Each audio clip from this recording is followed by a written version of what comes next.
একজন বৃদ্ধ মাটি থেকে সোনার টুকরো তুলছিলেন। শেষ পাথরটি ধরার পর তিনি চুপচাপ তার হাতে লুকানো একটি পাথর তুলে নিলেন। তখনই অফিসার তাকে গুলি করার নির্দেশ দিলেন। বৃদ্ধ লোকটি দ্রুত পাথর ছুঁড়ে মারল, যার ফলে বিস্ফোরণ ঘটল। অফিসারটি আতঙ্কিত হয়ে তার সৈন্যদের সরাসরি গুলি চালাতে বললেন, কিন্তু অপ্রত্যাশিত কিছু ঘটে গেল। বৃদ্ধ লোকটি সব গুলি আটকাতে একটি ধাতব পাত্র ব্যবহার করেছিল। এমনকি ক্যাপ্টেন আমেরিকাও মুগ্ধ হয়ে বলতো, তুমি সত্যিই অন্যরকম কিছু। বৃদ্ধ লোকটি নিশ্চয়ই মারা গেছে ভেবে অফিসার গুলি বন্ধ করে একজন সৈনিককে তদন্তের জন্য পাঠালেন। কিন্তু সৈনিকটি কাছে আসার আগেই একটি ল্যান্ডমাইন উড়ে যায় এবং বিস্ফোরণে সে তাৎক্ষণিকভাবে নিহত হয়। তারপর অফিসার উভয় পক্ষ থেকে আরও দুজন সৈন্য পাঠান, কিন্তু তারা 3 সেকেন্ডও টেকতে না পেরে নিহত হন। তার লোকদের মরতে দেখে অফিসার দুজন মহিলা বন্দীকে এগিয়ে যেতে বাধ্য করেন, আশা করেন যে তারা পথ পরিষ্কার করবেন।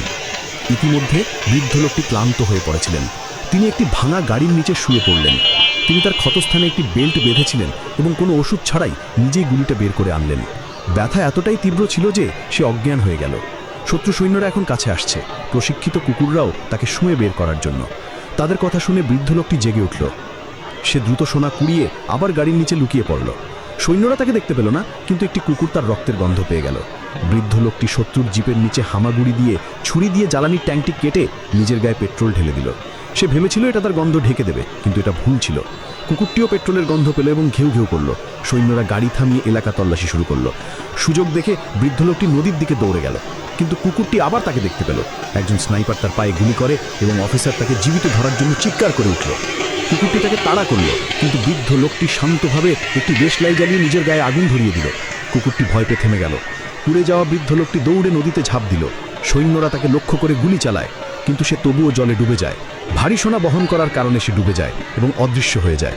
সৈন্যরা সাঁতার জানত না, তাই তারা অনুসরণ করতে পারেনি। আধ ঘন্টা পরে বৃদ্ধ লোকটি হাঁপাতে হাঁপাতে বেরিয়ে এলো। তার মাথা ওপরে ওঠার সাথে সাথে স্নাইপার আবার গুলি চালায় এবং রক্ত পানিতে ছড়িয়ে পড়ে। অফিসার সোনা উদ্ধারের জন্য একজন ডুবুরি পাঠান, কিন্তু ডুবুরিরা যখন জলের তলায় পৌঁছালেন তখন বৃদ্ধ লোকটি তার গলা কেটে অক্সিজেন নিলেন। নৌকায় থাকা একজন সৈনিক ঘটনাটি দেখে ভয়ভীত হয়ে পড়লেন। তবুও অফিসার আরও লোককে ডুব দেওয়ার নির্দেশ দিলেন, কিন্তু 2 সেকেন্ডের মধ্যেই জল আবার লাল হয়ে গেল। সৈন্যরা কাঁপতে কাঁপতে পিছু হটতে শুরু করলো। বিশৃঙ্খলার মধ্যে তাদের একজনকে দুর্ঘটনাক্রমে একজন সহযোদ্ধা গুলি করে হত্যা করে। তারপর একজন স্নাইপার ভারী মেশিন গান দিয়ে গুলি চালাতে শুরু করে, কিন্তু এবার বৃদ্ধ লোকটি মৃত সৈন্যের দেহকে ঢাল হিসেবে ব্যবহার করে পালিয়ে যায়। অফিসারটি হতবাক হয়ে সবকিছু দেখছিল। ঠিক তখনই বৃদ্ধ লোকটির পোষা কুকুরটি ফিরে এলো, আর অফিসারের মাথায় একটা বুদ্ধি এলো।